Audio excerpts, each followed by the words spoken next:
events coordinator here, and it is lovely to have you here this evening. We're very excited to be hearing about the book Sister Novelists, the Trailblazing Porter sisters who paved the way for Austen and the Brontes, and it's going to be a great conversation. You're going to hear a little bit about the book, then you're going to hear a little bit from the book, and then we'll open it up to questions, and after that we'll move back towards the glass countertop you passed on your way into the building, and that is where Devoney and Cass will be to sign some books. If you would like to bring books you already had with you, or if you'd like to purchase a book, you just head into that signing line and you can purchase the books after that. And if you do purchase a book with us tonight, or this book's been out for a few months now, so if we are who you purchased the book from, we thank you so much for doing that. We're a locally owned independent bookstore, so you're supporting us as well as the author, and we can't do these event programs without you, so thank you. I'm going to introduce the speakers, and then we will turn it over to Cass and Devoney. Cass Dalglish is known for diving deeply into the past to bring historical figures into communication with fictional characters. Published works include Sweetgrass, a novel that was a finalist for the Minnesota Book Award, Nin from Spinsters Inc., which was a novel tracing the story of a history of women's writing and offering an email debate between medieval women writers and misogynist male philosophers. Humming the Blues, a jazz poetry interpretation of pictographs in the first signed document in history. I am so sorry, I can't. What is this? Enheduanna. 2350 BCE Enheduanna. Yes. And that is one of the books we have here tonight, so you can learn more about that. A Spanish language version of Humming is near completion. A kinetic interpretation, Enheduanna's Song to Inanna, is available on YouTube. Her new unpublished novel, Ring of Lions, attained semifinalist rank in an international fiction competition when it was named to the Bath Novel Award 2022 long list. And as a professor of English at Augsburg University in Minneapolis, Cass was lead designer and first director of Augsburg's MFA in creative writing, which is, of course, a well-known program here in the Twin Cities. And also, of course, we have Devoney Looser, Regents Professor of English at Arizona State University and the author or editor of 9 books on literature by women, including The Making of Jane Austen. Her writing has appeared in The Atlantic, New York Times, Salon, Washington Post, and Entertainment Weekly, and she's had the pleasure of talking about Austen on CNN. Looser, who has played roller derby as Stone Cold Jane Austen, amazing, is a Guggenheim Fellow and a National Endowment for Humanities Public Scholar. She lives in Phoenix, Arizona with her husband and 2 sons. Please join me in welcoming Devoney and Cass.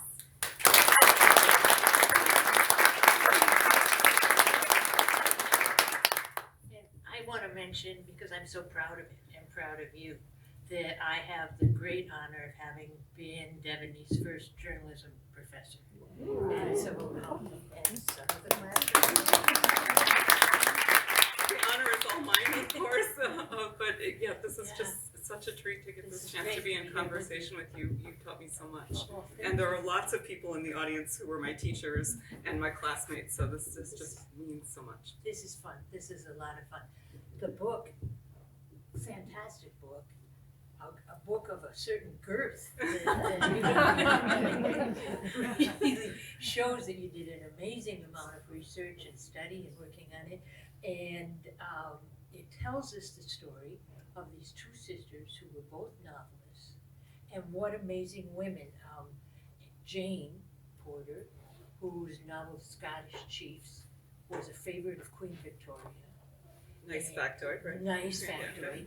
And Thaddeus of Warsaw was her first novel, which was banned by Napoleon in France. That's a great thing. Claim to fame. Great claim to fame. Emily Dickinson's copy of both of those, I understand, was well worn. The pages were worn and the corners were all dog-eared and turned back, so you know that she liked it. And it sold upward of 1 million copies in the United States with no royalties. None whatsoever. Because there was no international copyright at the time. So even though it was that popular, and her younger sister Mariah, Anna Mariah, but known as Mariah, started writing when she was 12 and published her first work with her own name on it when she was 14, and ran into some trouble with some of the critics who thought she had somehow or another, I want to see what they said here. They said she may have allowed unripened fruits of her mind to be plucked too soon. A little Garden of Eden metaphor there, a warning for all teenage girls. Yes, and it was a warning that continued throughout the lives of both of these incredible writers, right? They go on to being compared to Milton's poems, with Jane being Penseroso, El Penseroso, and Mariah being La Alegría because of their personalities. And then you mentioned in the book that they've also been compared along that same line to the Dashwood sisters. Yeah, that's my comparison, because of course they were living these lives before Sense and Sensibility by Jane Austen came out in 1811, but I think they resemble the two sisters. They do, really do. So here's how I want to start, because it's an amazing family story, and I can't believe you have been able to keep yourself from writing the Netflix series. From your mouth to Netflix, okay, or whoever here has that in for me. This is really something, but a widowed mother, 5 children, 3 boys, 2 girls, and she managed to move the family around. It was a time when there were debtors' prisons, and the whole family was scraping and pulling things together, with Jane writing to creditors all the life for her older brothers. And can you tell us a little bit about this amazing family and what they went through? They're facing poverty and prominence at the same time. Yeah. Because I can't tell you how much it means to me that you have read the book that closely and that you have committed that much to memory, or managed to have that much stick with you through all of it too. I mean, I'm not surprised that it's. There's a number of people whose names I won't remember, but they're important characters. But the way you just wove that together, and the honor that you just gave to the book with that summary, just means so much. So yeah, the Porter family, and these again, Jane and Mariah, 2 household names, 2 of the most famous women writers of their day. But they came up from nothing, as Cass said. Their mother had 5 children under the age of 8 when her husband, who was an army surgeon, passed away. And he had a very rough last 6 months of his life, left them without any money. And so she was really scrambling, and the Porter siblings were starting from nothing. And early in the book, I talk about how there's a fortune teller who reads her fortune at a moment when I'm sure she was, Mrs. Porter, the widowed woman, was very depressed. And she, the fortune teller says, your children are going to go on to do you honor. And it's amazing that not just the 2 sisters, but one of their brothers became international celebrities. And I think one of the reasons is because the mother took to heart what this fortune teller said and said, my children are fated. They're fated to be great. And so she let them do all sorts of crazy things that other people would probably never have let, especially their daughters, do at this time. And anyway, it's an inspiring story, but as Cass says, it's a very a difficult story. Yeah. I love the way you put it, poverty and prominence, right? This is, I think both were definitely central to these lives. Yeah. And as we started to say about what happened to Mariah when she signed her own book when she was 14, it seemed that publishing a book under your own name was really sort of a death sentence for a woman socially. And I'm wondering if we often think about anonymity as something that was a penalty for women. No one knew who they were. But it seems as though when I read this whole almost, close to a century of writing, that anonymity actually was a gift for many women writers in the 18th and 19th century. Yeah, I think this is really well put. And there were lots of people who, when they published, chose to be anonymous at first and then waited to see if it would be a success. And then they might put their name on it later on. So, I think we are quick to say, well, this person wrote anonymously and that one put her name to or his name to her book. Yeah. But the Porters did some of both too. Yeah. They sometimes put their names on things, they sometimes didn't. But one of the things that Jane learned late in life, a reviewer got very snarky and said, it's your fault that we know exactly how old you are. And we know that you are, past your prime because you have left the telltale sign of your age by publishing under your own name. So you might have been able to lie about your age and say that you're younger than you are, but because you put your name on your books, we now know exactly how old you are. So that's another kind of strange penalty you could get for anonymity. But the story of their being forgotten, I know you're very interested in how women are forgotten, and I would love to hear you if you would honor me by just talking a little bit about the work you've done on forgotten women, because the Porters were not the first to be forgotten in this way.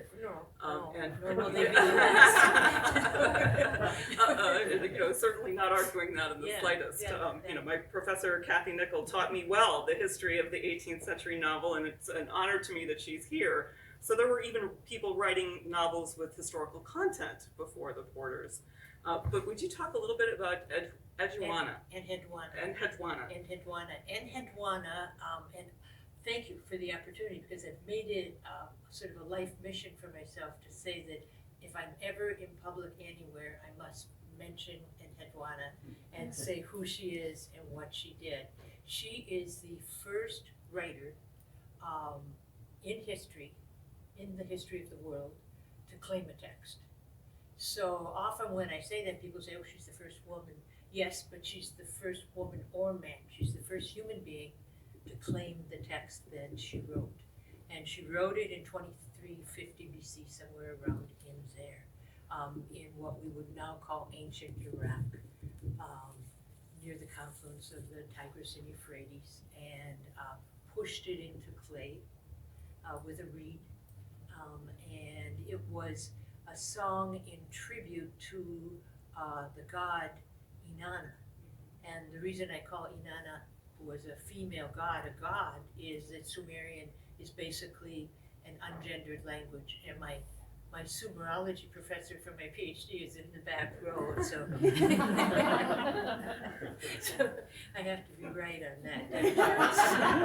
That's fantastic. Yeah, but she did this. She was right on the cusp between a time where women had more power. They had jobs, and we know they had jobs because there are clay friezes that show women at work with their babies at breast, which to me just shows that daycare was a problem. But that's when she wrote it. She not only wrote signed this first piece of writing, but in that piece of writing, she talks about the creation of a work of art, the creation of this work of art, as giving birth. And that struck me very hard, because I realized that for so long I had been educated in the whole theory of Socrates' midwifing ideas. And I thought, wait a minute, am I seeing some appropriation here of the birth metaphor? I mean, so what Hedwana did was she used birth as the first metaphor for creative work. And then it was appropriated from her and used as a male metaphor. And I don't know if there were a whole lot of male midwives at the time, but so that was part of what happened to her, and then kind of was forgotten. But right now, there's 3 days left. If anybody's going to New York City, there's 3 days left at the Morgan Library, and they're doing a whole exhibit on Hedwana and this whole era. So if you can get out to New York in the next 2 days. But if you don't go up online, it's still there right now. I don't know if it's going to be there still. Well, I love that I'm still learning from you. And I think, I come by an interest in women's writing very honestly, and from a number of people in the audience, including some people who are here from the Jane Austen Society of North America, Janice Milford and Jenny, and here from the what's called JASNA, the local JASNA chapter. So if you need more Jane Austen in your life, Janice can hook you up. She's the regional coordinator. Nancy is now. Oh, Nancy is now. Thank you. Okay, Nancy, congratulations. Now the regional coordinator. But all of these communities have obviously been very important to me and to the creation of this book. The Porters, too, really forged their own community, and they did it in 1790s London among a set of young poets, artists, a lot of, what we now call progressives and what then they called radicals, who were, very interested in creating new forms of living out of the old. And I think that too really gave the Porters a lot to build on, and to think differently about their lives, and to imagine a world in which a woman's voice might matter. Yeah. You in this wonderful book, and I just think all of your teachers here in the room and everywhere all over the earth are just so very proud of that sizable bibliography with all of your sources. Properly Very written. wonderful. But it's definitely a sign of the fact that there was a lot of material to cover. And the two sisters indeed had produced trunks of letters to each other. Could you talk a little bit about your whole process? Yeah, and my family is here as well. We talked about my teachers and my classmates. My family is here as well. And Mom, when I started writing this book, my sons were babies, and you came along with me to the library and watched them so that I could be in there working with these manuscripts. And I would come out and, I would, for a couple of them I was still breastfeeding, so you had to bring them to me to nurse, and, nobody likes those kinds of details. I guess it's too much information for some people, but I think that's important. You made it possible for me to do this research and to raise my sons. That was a gift you gave me. But the reason I had to travel to all of these places is because these manuscripts, and there are about 7,000 letters in the United States from the Porter family, especially the sisters one to another, in 3 places, in New York, in Kansas, and in California. And they are absolutely unpublished, largely unread.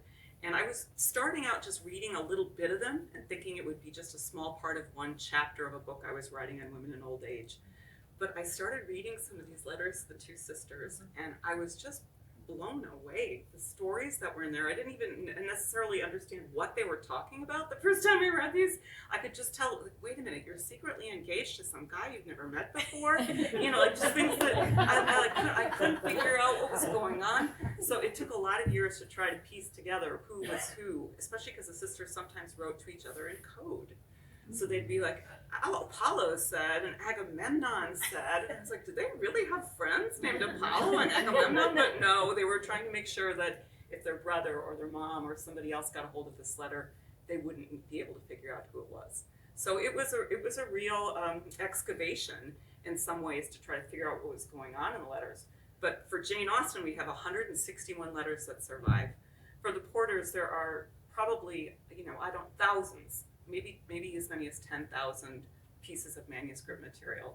So that's one of the reasons why I wanted a longer book, and I'm really grateful to those of you who make it through it. It's a narrative nonfiction. That means it's told in a storytelling way. I hope it's fun and gripping and not just about the footnotes. But without these manuscripts, I couldn't have pieced together this story. Jane Porter, this is one of the controversial things, not to us, but to some people, including Sir Walter Scott. Yes, Sir Walter Scott. Jane Porter is credited with being the inventor of the modern historical novel. That is an arguable claim that I am making in the book. Okay. Yes. Yeah. But for a while in her own time, sure, she was seen as having invented a new species of writing. And what did she do to for instance, if we take the Scottish chiefs, Yeah. what did she do to this very male-oriented Scottish legend to turn it into a compelling novel that had backstory and lively character? What did she do? Right, so the Scottish Chiefs is her novel from 1810, and one of the things, it's a William Wallace story, so if people have seen Braveheart, you probably know a bit about the story, 13th century, and the heroes. What Jane Porter did is infused a lot of the large historical legends, which were circulating and popular at the time, with domestic stories and love stories and a femme fatale and people who were cross-dressing, and she gave a lot of life and backstory to the historical events and the legends. And she brought it alive in a way that I think made possible somebody like Hilary Mantel in our own time. And for those of you who are fans of Walpole, I think that is what we think of when we think of the modern historical novel. In the 18th century, as I know from Kathy's class, a lot of the novels were using historical material, but weren't necessarily a grand sweeping tale. They weren't necessarily the private and the public. They were more episodic. They were, to my mind, more dry. And what I think Jane Porter did is infused a lot of these facts with the kinds of behind-the-scenes stories that she was imagining. So it was a combination of fact and fiction. And Sir Walter Scott. And Sir Walter Scott. And Sir Walter Scott. And he was a poet at the time that this novel came out. And even though he was a poet, he took it upon himself to comment on what Jane Porter had done to poor William Wallace. Yeah, behind her back. Yeah. He said she turned him into a Christian gentleman, and he had nasty things to say about the Scottish chiefs behind her back. Yeah. But I'm going to read a little bit, a few pages from the book itself, a little bit more about Sir Walter Scott. Maybe should we do that? Do you want to do that right now? All right. We will do that. Yeah. So, and people, I just want to say, people who know Jane Austen think of Sir Walter Scott as a hero because he did a beautiful review of Emma in the Quarterly Review and loved Jane Austen's fiction. Or maybe you've been to Edinburgh and you'd seen that enormous tower to Sir Walter Scott if you've been to Scotland. So I think for a lot of people he is a heroic figure, or they remember him positively. And I'm not trying to like take away those feelings entirely. I myself, I'll tell you a family story. I have a son who, when he was 4 years old, refused to answer to any name other than Ivanhoe. Oh, that's fantastic. That is So fantastic. it really did reach down. That is beautiful. Yeah. So, yes, Sir Walter Scott doesn't come off so well in the Porter's Life Story, and I'm going to read a little bit of that for sure. you. Okay, Yeah, all right. that'd be great. Thank you. Thanks, Cass.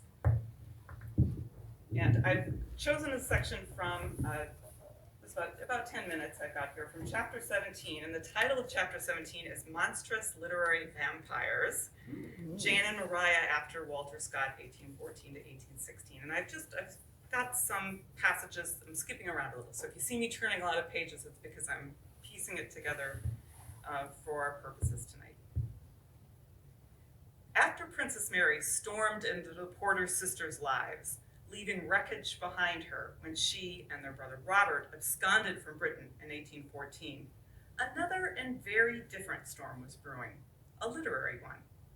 The anonymous publication of Walter Scott's best-selling historical novel, Waverley, in 1814, and everything that happened after it, would change the course of Jane and Mariah's careers and legacy. They saw it coming, but they didn't understand its magnitude. Waverley follows the adventures of a fictional man caught up in the Jacobite uprising of 1745, that unsuccessful attempt by Bonnie Prince Charlie, the deposed King James II's grandson, to regain the British throne for his father. But Waverley's protagonist, rather than being a legendary historical hero like Jane's William Wallace, or a glorious fictional one like her Thaddeus of Warsaw, was a wavering upper-class English everyman, blown about by the winds of history. There were significant similarities in method among Walter Scott's Waverley, Jane's Thaddeus of Warsaw from 1803 and the Scottish Chiefs from 1810, and Mariah's The Hungarian Brothers from 1807. All had interwoven fictional stories of domestic strife and romantic love with horrific battles, moving prison scenes, and inspiring male friendships. The novels included important historical figures, deftly mixed in with fictional characters, all living through momentous past events. These obvious similarities might even have been seen by the sisters as flattering imitation, if the Waverley author had acknowledged their influence. The anonymous afterword to Waverley should have been a fine place to mention the Misses Porter and their works. Instead, that essay renders them almost unnecessary to the tale of the book's composition. Scott entirely neglects to mention Jane and Anna Maria Porter. In ignoring the Porter sisters in his postscript, Scott condones their erasure after engaging in a literary imitation of method that falls somewhere between borrowing and theft in the novel itself. At least that's how the Porter sisters saw it, and it remains a plausible charge. Whether Scott's sidelining of Jane and Maria was intentional or not, the damage was eventually done. At first, Jane and Maria didn't understand that the author of Waverley was Scott, their acquaintance from their Edinburgh childhood days. The Porter sisters were by then formidable figures, having earned a high place among Regency London's literary lions. Noted writer celebrities were likened then to kings of the jungle and animals in a zoo. One of Jane's letters home described attending a party of 400 people, chock full of celebrities. A young woman had come up to Jane and complimented her, telling her she looked like a queen of kingdoms. Jane cheekily informed her mother of the compliment, saying, "You see, I do not look quite like a dowdy old maid. It was a disarming quip, meant to draw a laugh, but it also showed her sensitivity to the way she was scrutinized and the stereotype she was being slatted into. Jane and Maria had each reached the threshold at which an unmarried woman was depreciated as a spinster. After age 30, a single woman of means was supposed to dwindle into a humble helpmate to her extended family. Jane Austen joked about it in her own letters. "By the by," she wrote, "as I must leave off being young, I find many douceurs in being a sort of chaperone, for I am put on the sofa near the fire and can drink as much wine as I like." The little pleasures of social invisibility open to Austen were, however, closed to the Porter sisters. Fame meant that even if seated on a sofa, Jane and Maria were being closely watched. They also had a fraught relationship to remaining single. Spinsters might be ignored, pitied, or scorned, but spinster authors were routinely blamed for having brought their supposed unmarriageability onto themselves. Maria saw it differently. She thought the problem was those doing the blaming. Yet it was Maria, not Jane, who expressed twinges of regret about not marrying, especially because she loved children. Husbands seemed another matter. Maria believed that by not marrying, she and Jane had likely escaped many kinds of pain. "Thank God, my dearest Jane," she wrote, "that although you and I are but too likely to be amongst that despised set of old maids, we are no longer in danger of being tempted to link ourselves for life to a living lump."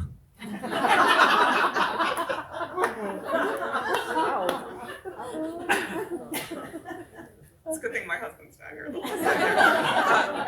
Maria told a female friend that when she looked around her, she felt she ought to congratulate herself for not tying her life's work and meaning to the hearts of man. The world was less willing to offer its congratulations, although it remained nosy about how these unconventional celebrity sisters were managing and how their beauty and talents were holding up as middle-aged spinsters. Just 2 years before, a baroness had been hosting a ball and was so astonished at Maria's still attractive bosom that she'd accused the novelist of manufacturing her chest. Some women did so then with wax prosthetics.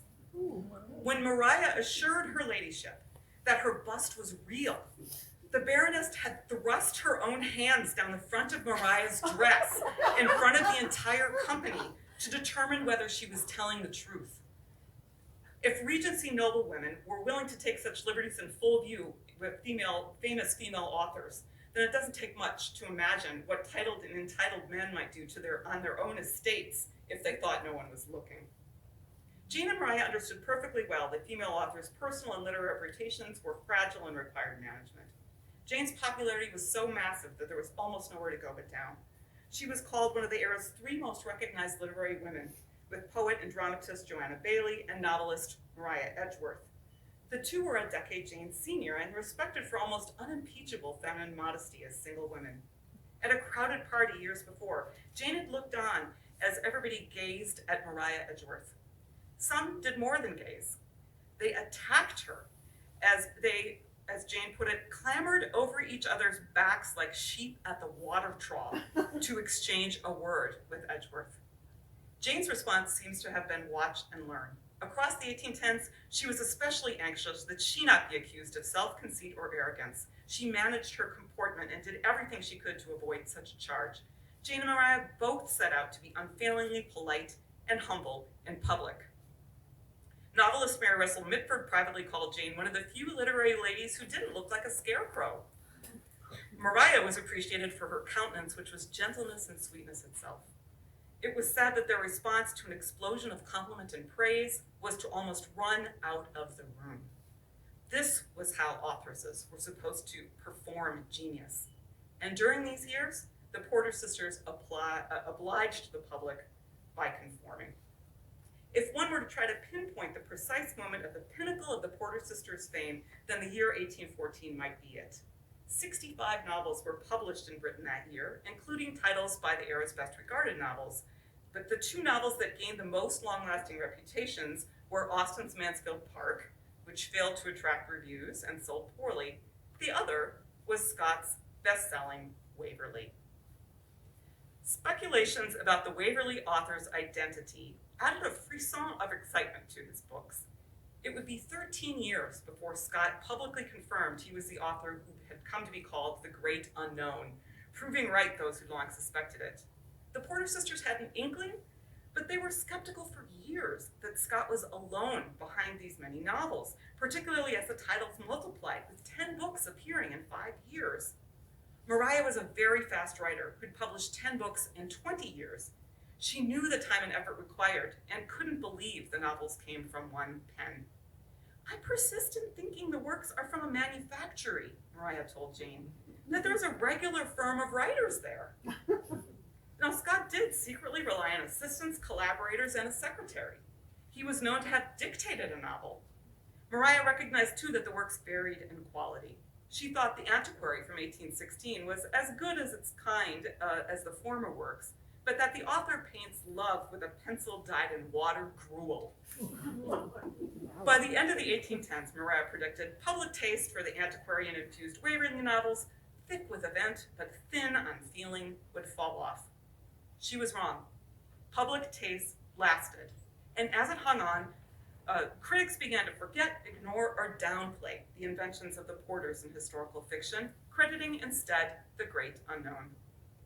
Jane became more brazen in her public relations. She redoubled efforts to get the Porter family achievements inserted in newspapers. She attended fashionable parties she knew would be covered in the press.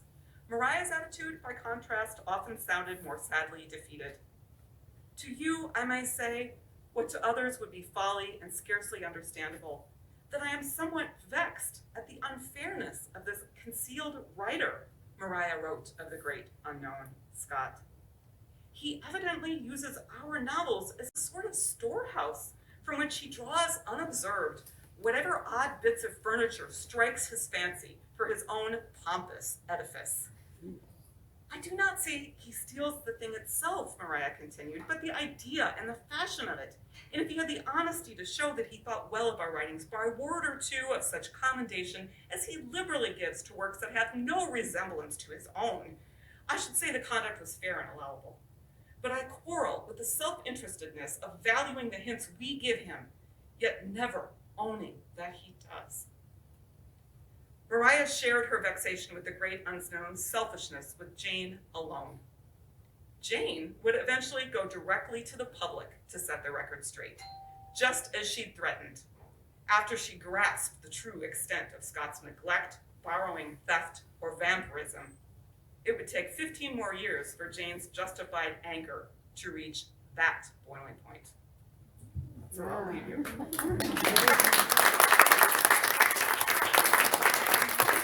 Thank you for listening. I think we can move to the next section. I'll take a seat again. Yeah, take your seat. And what we'd like to do is open the conversation up to the rest of you here, and have you asked Jane anything? Jane. Have you asked Stone Cold Jane? Anything? Yeah, and thank you for laughing in all the right places. That really means a lot. It was really wonderful. How did the letters happen to be saved? I do tell this story at the end of the book, so this is plot spoiler, but no, it's not really. It's what's told there. It's kind of crazy. I think Jane Porter, because she knew she was famous, she outlived Mariah. Because she knew she was famous, she thought someday someone would want to write a biography of her. And we knew Elizabeth Gaskell, for instance, would go on to write the Charlotte Bronte biography, and this was not a crazy thought that Jane Porter had. And she had a few friends she thought might do it. Neither one of them ended up taking up the task that she hoped might happen. But at the end of her life, she said, I wish that my letters will never be published. Somebody could use them for a biography, but she wished they would never be published. She said, I also cannot bring myself to destroy Mariah's letters, and I hope that they are never destroyed. I want those letters to my sisters to live forever. So Jane, dying last through, some vagaries that I talk about in the book, 3 huge sea chests full of letters ended up being auctioned off at 1852. And the person who eventually ended up with most of them was a man who I think we would call a manuscript hoarder. You could also call him a bibliophile. But Sir Thomas Phillips, decided that he wanted to own every manuscript that was ever written. And so he had an enormous collection of books and manuscripts, and the sisters' stories, like a Gothic heroine, were basically shut up in a castle for 100 years. The family decided they were going to sell these off. The British Library would buy them, and so it was a century after the sisters' deaths, when they were almost more or less forgotten, that they started to come onto the auction house floor. So Sotheby's put them up for sale. The United States had buyers, and there were no export controls. So that's how the letters survived, and thanks to a notorious bibliophile / manuscript hoarder, they survived untouched for 100 years, and now are available and around. Some of them have been digitized. If you go onto my website for the book, sisternovelists.com, you go into further reading, you can find links to some of the places, the repositories that have now digitized the manuscripts. And you can see what their handwriting looks like if you like this kind of stuff. I love to teach paleography with my students, right? This is my colleague Amy Muse at the University of St. Thomas. Right? We like to teach paleography. These are perfect for that. And there's some great Mary Robinson letters there too. So you should definitely check that out for classes. Anyway, so that's the long and the too long of it. But yeah, so thank you, Sir Thomas Phillips. But you also managed to make it so that nobody could tell this story for 100 years.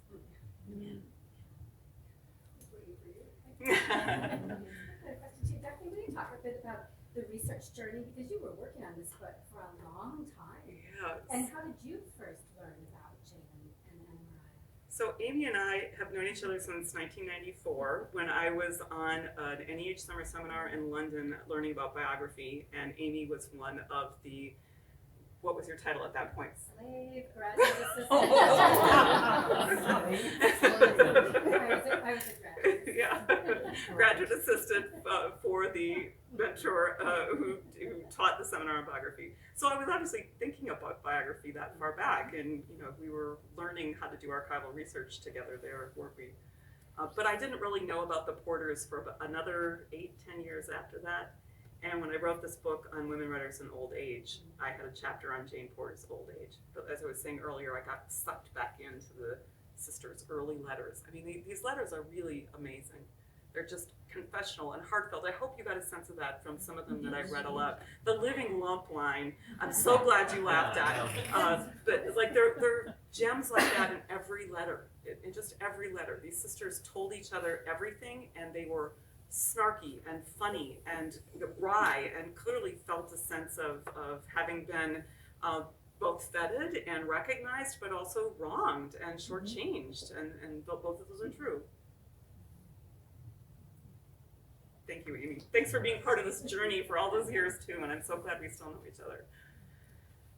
So were they impoverished at the end of their lives? How did, unless you're giving away some big part of the book, but just hate to think that at the end it was awful for them. And these are my high school foreign language teachers. So I graduated from Hill Murray, and I've kept in touch with my high school French teacher, Mrs. Jameson, we saw each other last right before the pandemic. Right. So I love, and both of you took me to Europe for the first time, and I had no idea what it meant to go abroad. And anyway, so thank you for starting me on this journey of being interested in the wider world and learning how to look at art and be in other countries and treat other people's culture with respect and learn from it. You both did that for me.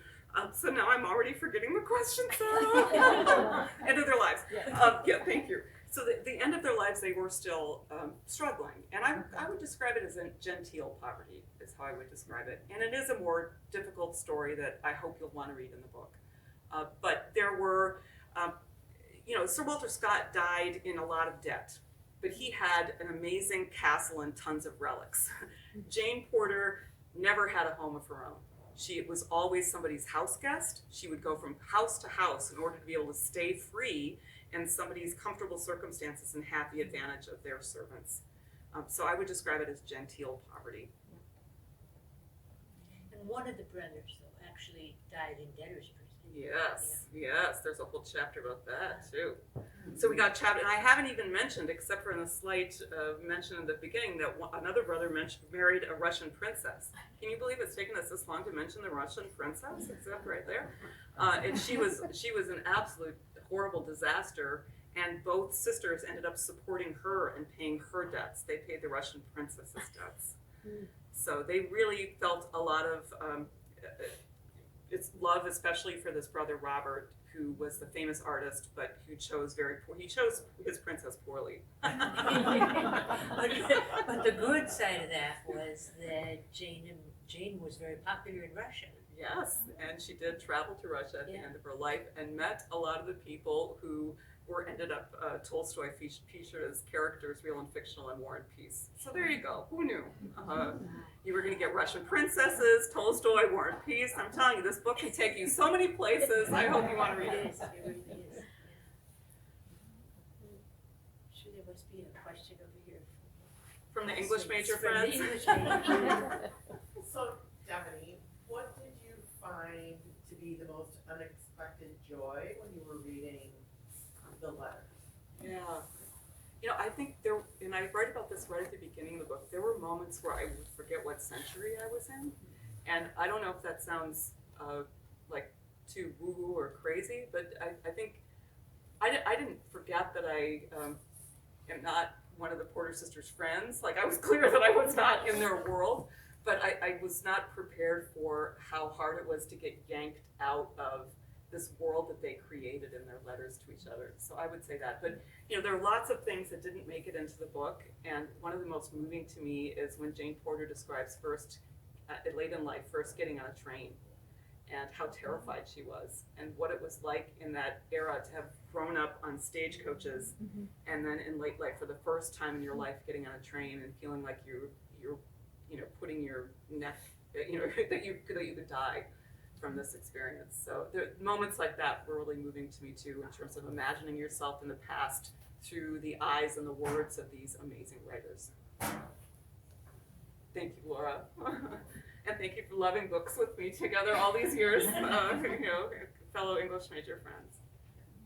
Something that struck me, and you mention it off and on throughout the whole book, is the impact of the writing life on Jane and Mariah's hands. Yes.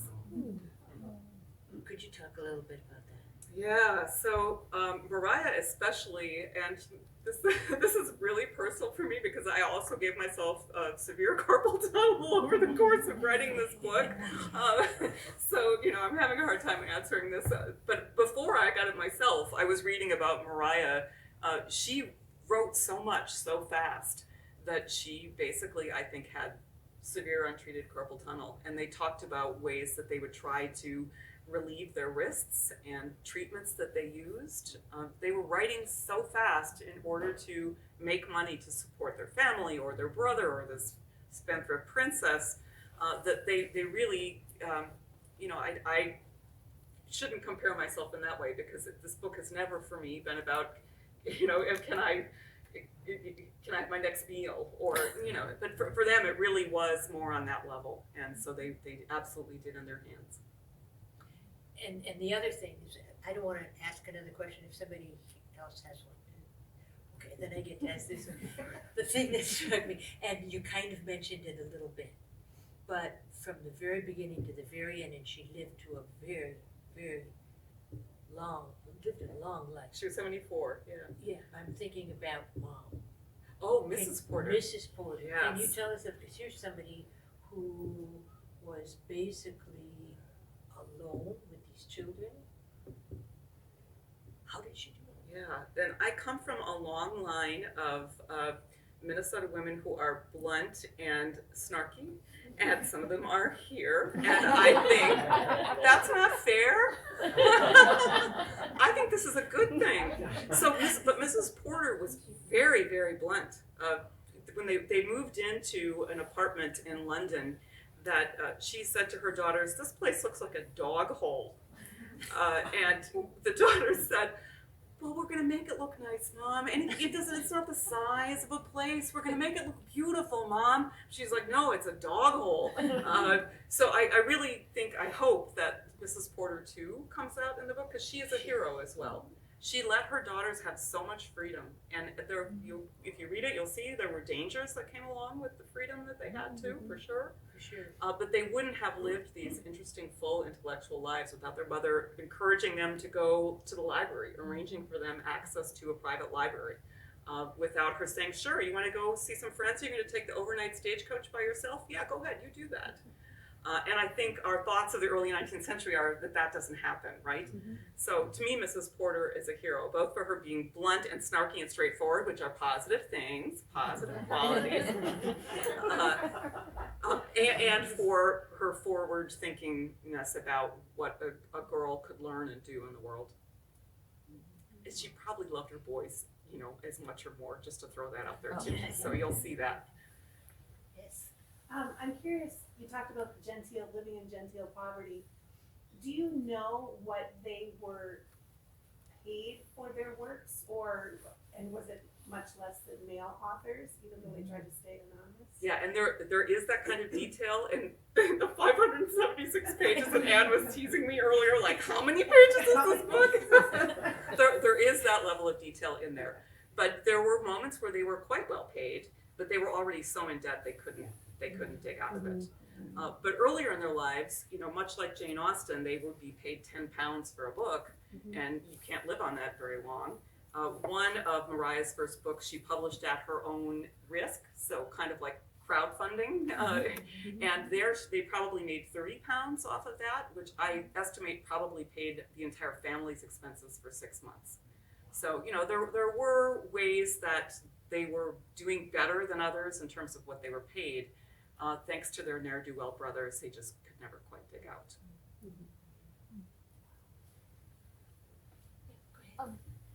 Hi, I'm your future friend. It seems like you're an excellent friend to have. I look forward to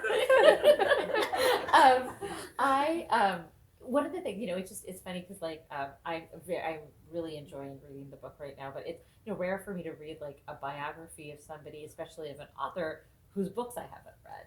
And so I was just wondering, like, as I'm reading it, it's really fascinating. And I was just wondering, what do you feel like is a good introduction into the works of Jane and Mariah Porter? Yeah, that's a great question. And what I think people always ask me, are they as good as Jane Austen? And I hate this question so much because you don't ask somebody who loves Jane Austen, is this as good as Jane Austen? And I did write a piece in the Washington Post a couple months ago where I tried to talk about different kinds of genius or greatness. I think the Porter sisters' letters are utter works of genius. Their novels, maybe sometimes they could have used a little bit of a good editor. I think they are longer than we are accustomed to or comfortable with now. But the two that lived longest that I mentioned, The Scottish Chiefs and Thaddeus of Warsaw, both have modern editions that you could purchase and enjoy, I think. I also have to mention my father. My mother's the one who got me interested in Jane Austen. My father actually read all of Jane Porter's books along with me. What's your recommendation, Dad? I recommend your book.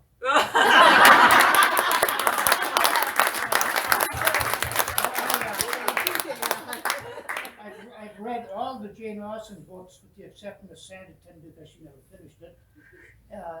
I've read The Scottish Chiefs and Thaddeus of Warsaw and everything you've ever written. That's beautiful, Dad. But in reading your last book, I see a lot of Jane Austen in it. Yes, I think the Porter sisters were living as if they're in a Jane Austen novel. It doesn't write like a biography. It's like a novel. You go through it and you keep saying, what's going to happen next? What's going to happen next? That's a big compliment, Dad. I love that. Thank you. But if they're going to read either Thaddeus of Warsaw or The Scottish Chiefs, do you have a favorite from those two? Scottish Chiefs. Scottish Chiefs, okay. And I think for people who like Outlander and that kind of feeling of a thing, then Scottish Chiefs is probably your book. I love parts of Thaddeus of Warsaw. Now, if you want one-stop shopping for both sisters, at the end of their lives, they published books together. And one that they published together was called Coming Out or The Field of 40 Footsteps. Coming Out is Mariah's, and it's more a society novel, and there's a character who's a little like her selfish Russian princess sister-in-law. So you got some funny things going on in that one. That's coming out. The Field of 40 Footsteps is Jane's. It's a historical legend with brothers dueling and supernatural elements. So if those two would give you a sense of what each sister was up to. That's a great question, and I love it. Thank you. Somebody had one there and one there. So. I was curious about the publishing because so much of the Jane Austen story is that it took forever her to get any attention when your dad was shopping her books, your brother's shopping her books, nobody. So how did that happen? How did they wind up with getting published? Seemed like easy. Yeah, so in the crowdfunding that I talked about was how they published the first book. Now, what I don't understand, because they took the financial risk there, they had slave enslavers in Jamaica, so they were on both sides of this question and taking the money of all these people for the subscription abroad and at home, which is fascinating. But they used their contacts, and they, by that point, had, I think, pretty high contacts through their brother who was at the Royal Academy. So Benjamin West was one of the people who subscribed to Anna Maria Porter's book. And that's probably how she ended up getting it reviewed in great places. She got lousy reviews, but in great places. So, you know, negative attention can be worth something, right? So I think that is one of the things that set them up. But then it was ups and downs from there. It wasn't a clear hill up, it was ups and downs. And Thaddeus Warsaw in 1803, that became a bestseller and a runaway hit. And then they were kind of made after that. It was basically never out of print in her lifetime. It was considered one of the great books, and I bet you haven't heard of it, right? Or a few people have. No, Ed, your question. I haven't finished the book, so maybe you've mentioned this, and I apologize.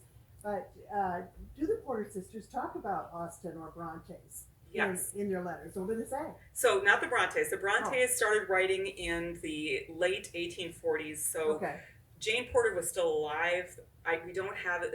The sisters aren't writing to each other anymore, and we don't have as much manuscript material. So if you ask me, I would guess that Jane Porter probably knew of the Brontes before she died, but there isn't evidence. They did definitely know Jane Austen's fiction, and before they knew that it was by Austen, they were recommending Emma to each other. Emma, have you read Emma? You must read Emma. You know, so these kinds of things in their letters back and forth. And then after she died, there's a beautiful letter, and this is one of the things that's at the start of the book, right? This beautiful letter where Mariah's at a dinner party, and people are just absolutely gluttonous, eating like pigs. The men are all misbehaving. And she says, one man couldn't stop looking at me. I don't know if he hated me or he was in love with me, but he was staring all night. Another man was going off like an alarm every time somebody said a particular word. She said, would that Jane Austen would have been there to have immortalized the whole company. So they understood Jane Austen's skill and greatness early in the 1820s. And then later in the 1820s, Charles Austen, Jane Austen's brother, and Robert Kerr Porter, the Porter sisters' military artist brother, met each other. So there is some correspondence between the Austen family and the Porter family. And I talk about that a little bit in there too. Let's do one more if there's one more. One more question. Phil. Devoney, I'm wondering what role medievalism plays in the writing of these two sisters. And you mentioned the Braveheart, William Wallace story. And by medievalism, I mean using historical material for some contemporary agenda. Yes, and congratulations on your book, which is called The Medievalist, correct? Thank you. Recently published book, Phil. So congratulations on that. I know you had an event here that went very beautifully at Magers and Quinn not long before. We've been following each other on the book tours. Yes. So I was also in Columbia a week or two. Fantastic. I love Skylark Books, and these are amazing places. These bookstores, long may they live, and please support them. And great to connect with you this way. I think romantic medievalism is a thing, as you know. And the sisters, when they were reading all of these texts in this library that their mother had made available to them somehow in Durham, they were actually looking at Bishop Cousin's library. And so there were black letter texts, which is probably going to be more to you. They were looking at some of the first printed books. That's, I think, where most of their love for literature started, and with Shakespeare. So obviously they're getting their medievalism through some 15th century, 16th century, and after sources. But clearly, a lot of these romances are using those same tropes and stories. So, this is not my specific expertise or special knowledge, but I think you would see a lot to appreciate in these, and be able to tell me what they were doing that wasn't just Sir Walter Scott's Christian gentleman complaint. I think, they really believed in sources, and they often borrowed books, and they worked really hard to use what they considered high-level research in their works. but they were mostly using printed books about the past, so it was double filtered. Thanks. Thank you. Well, thank you, Devoney, and thank you, Magers and Quinn. This has really been a wonderful evening. Thank you, all of you. Can't imagine how amazing this is to me to feel here in Minnesota hometown crowd, and so grateful to Cass for being willing to lead this conversation with all of you. Thank you for coming.